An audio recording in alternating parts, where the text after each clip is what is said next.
안녕하세요. 폴리스 스토리의 박 작가입니다. 이번 영상은 영어를 못하는 장수생들에게 바치는 영상입니다.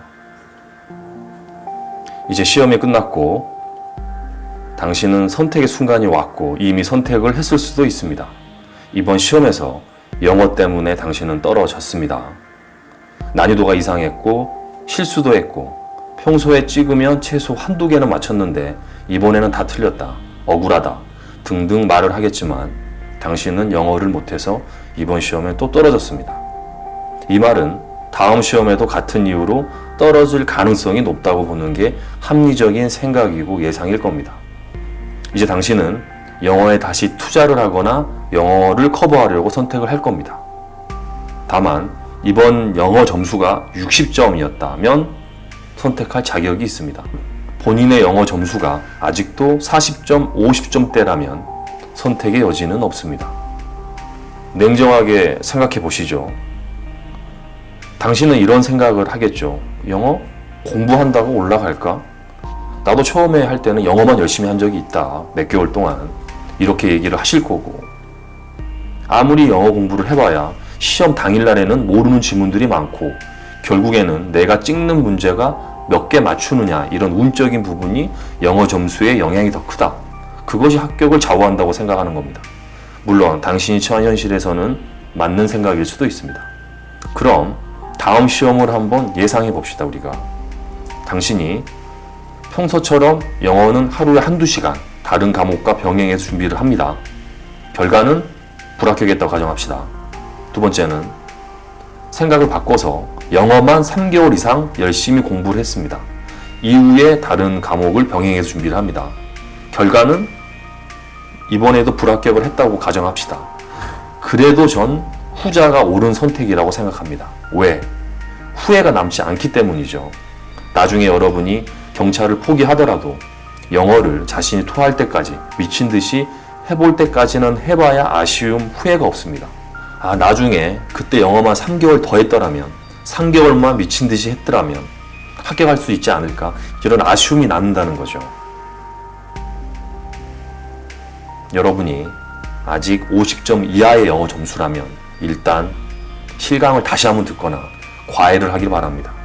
요즘 경시모, 경꿈사 등에서는 개인 과외를 시켜준다고 하는 글들이 많이 올라옵니다. 이 과외만 들으면 70점 넘는다. 홍보글들이 많죠. 다 믿을 수는 없습니다. 이 중에 사기꾼들이 있을 수도 있고 어떤 과외 스타일인지도 모르겠습니다. 다만 혼자 공부하는 것보다는 효과가 있을 거라는 생각이 듭니다. 이번에 영어 때문에 또 떨어지면 과외비가 문제가 아니죠. 일단 3개월만 영어만 한번 해봅시다. 3개월 후에는 다른 과목과 병행하면서 공부해도 충분합니다. 당신이 영어를 못해서 그렇지 법과목 등 다른 과목은 잘하지 않습니까? 대신에 이번에 영어를 공부할 때는 한 문제를 풀더라도 꼼꼼하게 읽어가시고 푸는 것을 추천드립니다. 문장 구조에 대한 신경을 많이 쓰시는 게 좋습니다. 다양하게 많이 풀어봐야 여러분 의미 없습니다. 저의 경험을 잠깐 말씀드리면 제가 시험 공부를 할 때 경관시험에는 영어가 있었습니다. 문제 개수도 40문제였습니다. 박스형도 있었고 개수를 고르는 스타일이었죠.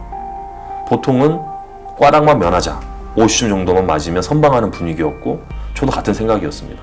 저의 영어 점수도 50점을 왔다 갔다 했고 다른 법과목으로 커버하자 이거였습니다. 시험에는 계속 떨어졌습니다. 어느 날 아버님께서 전화가 오셨어요. 전화가 오시고 하시는 말씀이 야 아들 아직 시간이 있으니까 이번에 영어 시간 투자 한번 해보는 게 어떻겠냐 이거였습니다. 전 속으로 아니 영어는 공부를 해도 어느 정도 이상은 올라가지 않는다. 시험 당일날 찍는 게 더 중요한데 굳이 왜 영어를 공부하는 건가? 영어를 공부하는 건 시간 낭비다. 그 시간에 행정학, 주관식을 투자하는 게 효율적이라는 생각을 했습니다. 근데 어떤 이유인지 모르겠지만 저도 갑자기 생각을 바꿨고 아버님이 시키는 대로 영어 실강을 들었고 동시에 영어 과외도 했습니다. 3개월 동안은 영어에만 미친 듯이 매달렸습니다. 과외는 그 나미야 연대기 영어 원서가 있었는데 그걸 제가 해석을 해가면 그 과외 선생이 제 해석이 맞는지 점검해주면서 문장에 대한 구조를 알려주는 거였습니다. 3개월 정도 하니까 영어로 된 문장이 어색하지 않았고 약간 편해 보이는 느낌이 들었습니다. 실제 그 시험에 제가 영어 시험에 대한 독해를 선방을 해서 시험에 합격을 했습니다. 근데 그때 합격할 수 있었던 이유가 단순히 영어를 잘 맞아서가 아니고 이 영어 때문에 멘탈이 흔들리지 않아서 다른 과목도 실수도 없이 잘 볼 수 있었습니다. 여러분이 지금 시험에서 한두 문제 차이로 계속 떨어지고 있다면 이번 시험은 형법을 망쳤고 저번 시험은 경찰학을 망쳤고 시험장에서 영어에 대한 불안함으로 멘탈이 흔들려서 다른 과목에도 영향을 주었을 겁니다. 2022년에는 순경시험에서도 영어가 없어지고 토익으로 대체됩니다. 여러분 그때까지 수험생으로 계실 건 아니잖아요. 영어를 못하는 장수생 여러분, 이제 마지막이라고 생각하시고 영어에 한 번만 더 투자해 보십시오. 특히 독해에 투자를 하십시오. 영어 공부는 단순히 영어 점수 상승이 아니고 시험 당일날 다른 과목에도 영향을 주는 과목입니다. 반드시 극복을 하셔야 됩니다. 오늘 하루도 고생하셨습니다. 폴리스 스토리의 박 작가였습니다.